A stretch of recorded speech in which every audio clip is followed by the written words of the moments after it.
To set up the game, connect the 4 quadrants of the board as shown, and match each 3D printed campus building to its outline on the board. For example, the outline for Marsh Life is shown here. Place the boxes with trivia cards on the corresponding colored rectangles for each category. Light green is UVM Sports, dark green is Vermont Knowledge, light yellow is Random UVM Trivia, and gold is UVM History. Pause the video now to reference this image for setup. Every player receives 10 gold coins and places a figure in the starting place. To start play, each player rolls the dice. The player with the highest roll goes first. When it's your turn in Green and Gold Rush, what you're going to do first is you're going to roll the dice. Then you're going to advance that many spaces. Alright, I landed on a trivia space. So what happens here is I can make a choice.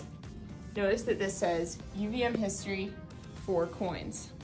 So I have 5 coins right now. I just started.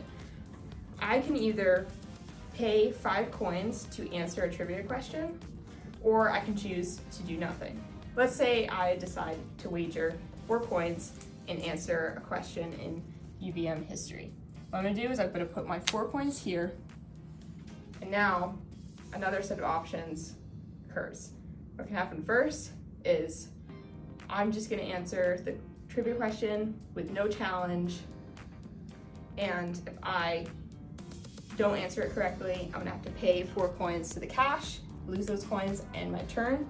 If I win, if I answer the question correctly, I'm gonna also gain my wager back along with 4 coins from the cash, and I'll get to advance 3 spaces. And then my turn is over. Okay, let's rewind a little bit and go back to when I decided to make my wager and answer a trivia question. So I put my 4 coins down.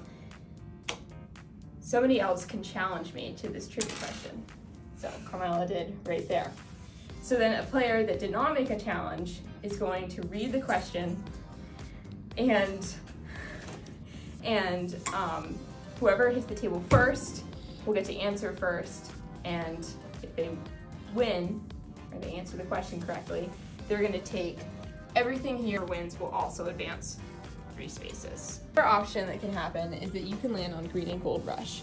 This is a special space because you can bet any amount of coins to answer any trivia question. You also have to challenge a player. You decide, you're like, okay, I wanna bet 2 coins to answer, let's say, random UVM trivia. I have to choose a player who also at least has 2 coins. So you probably want to choose somebody who has like the lowest amount of coins but still has the same amount as you to bet, because whoever reaches the finish with the most amount of coins wins. At that point, doing the trivia challenge follows the same rules as before, where if you win, you're going to take your opponent's wager, your own wager, and you're also going to move ahead 3 spaces. Another space you can land on during Green and Gold Rush is called Catamount Attack. So this says send a player to the crosswalk. The crosswalk is over here. Really what happens here is you're gonna send another player wherever they are on the board to the crosswalk.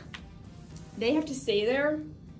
Either they pay 5 coins to get out of it, or they have to roll an even on the die.